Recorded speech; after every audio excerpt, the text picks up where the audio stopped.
I'm out here at Spring Villa, home of Penn Yonge. The house was built in 1850 by a Horace King. Horace was at one time a slave of John Goodwin. John Goodwin was Mary Goodwin's father, and John Goodwin originally owned all this land, and Horace King, when he was freed, he built this house for Mary and Penn Yonge. They used to have lavish parties in here all the time. They had a piano in this room here, and several people that have been in this house have said that they've heard the piano, and I've heard actual recordings where people have caught it on voice recorders. So this is the famous staircase. The local legend is 1930s, 1940s era Boy Scout troop was out here. They used to come out here and camp, and they said on the 13th step, as you're walking up, there's a nook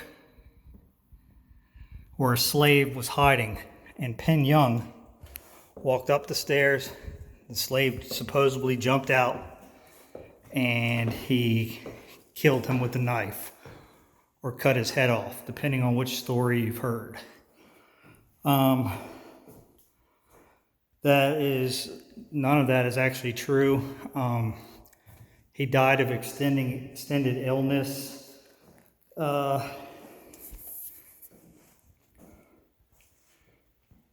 This is his bed, his wife and his bed. His wife and his bedroom is right here. Matter of fact, there's actually no records of him even owning slaves. Like I said, he died of illness. And 1 year after he died, his son died. They had three sons, actually, him and his wife, but all of them died. This was a kid's room. After his death, his wife sold everything and moved to Texas. Now, the land in all this was owned by the Creek Indians, and they believed that the springs here had healing powers. Well, they ran off, and that's when John Godwin acquired the land. And he gave the land to Penn and Mary. But this is the nook right here that they said he was hiding in, which turns out that really never happened.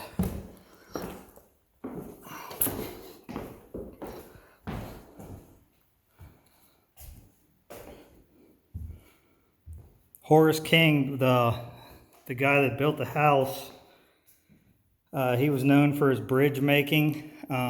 Mr. Godwin, he treated him as a partner. He gave him his freedom in 1846 and went into business together, building bridges in Alabama and Georgia. In 1846, King then moved to Alabama, and he helped design the state capitol building. This is the other side of the house. At one time, there was a breezeway that you could access the upstairs, but is no longer here. So the only way to get up there is from ladder. But John Goodwin, he also owned Horace's mother and sister and treated them very well. I love this fireplace, it's massive. But Horace King, he later went on to become a Republican, and he was a member of the House of Representatives for the state of Alabama during the 1870s. So, and in all actuality, with the slavery thing, like I said, there's no records of Penn Yonge even owning slaves, and he died in 1878, which was 14 years after the Civil War. So, just going to do like a little walk around the house and everything. It's very beautiful. It definitely has a personality. But they said he had lavish parties here. He had a horse track out here.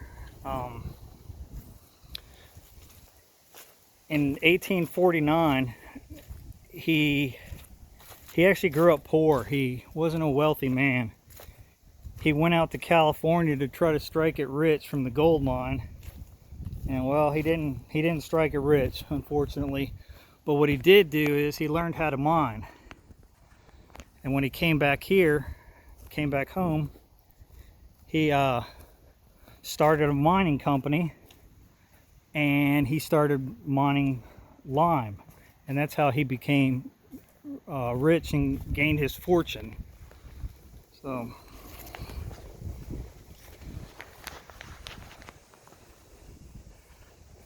just gonna walk around the house here.